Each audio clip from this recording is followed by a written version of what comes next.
Gujarat police તરફથી 26 નવેમ્બરના રોજ એક ઓપરેશન કારાવાસ ચાલુ કરવામાં આવ્યું.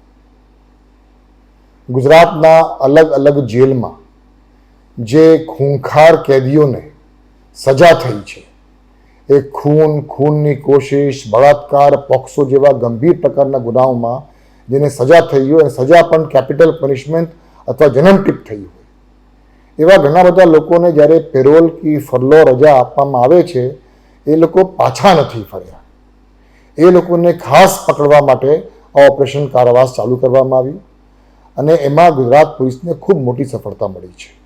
ફક્ત 15 દિવસમાં એવા 41 જેવા આરોપીઓને પકડવામાં ગુજરાત પોલીસને સફળતા મળી છે. એ 41 પૈકી 6 લોકો તો એવા હતા કે જે 10 વર્ષ ઉપરથી નાસ્તા ફરતા હતા, 9 એવા હતા જે 5 વર્ષથી ઉપર નાસ્તા ફરતા હતા, 3 કિસ્સાઓ એવા છે કે 20 વર્ષથી ઉપર એ લોકો પેરોલ ફરલો રજા પર ગયા હોય અને પાછા નહીં આવ્યા હોય.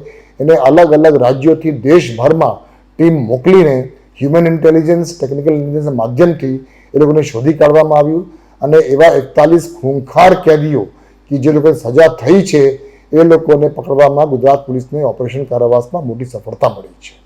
આ જ કામગીરી દરમિયાન પોલીસની તપાસમાં એમ પણ નીકળ્યું કે 25 એવા પણ આરોપીઓ છે કે જે લોકો અત્યારે હયાત નથી. એટલે એ લોકોની પણ નામ કમી કરવા માટે કાર્યવાહી પણ કાયદેસરની જે કાર્યવાહી છે એ કાર્યવાહી અત્યારે થઈ રહી છે.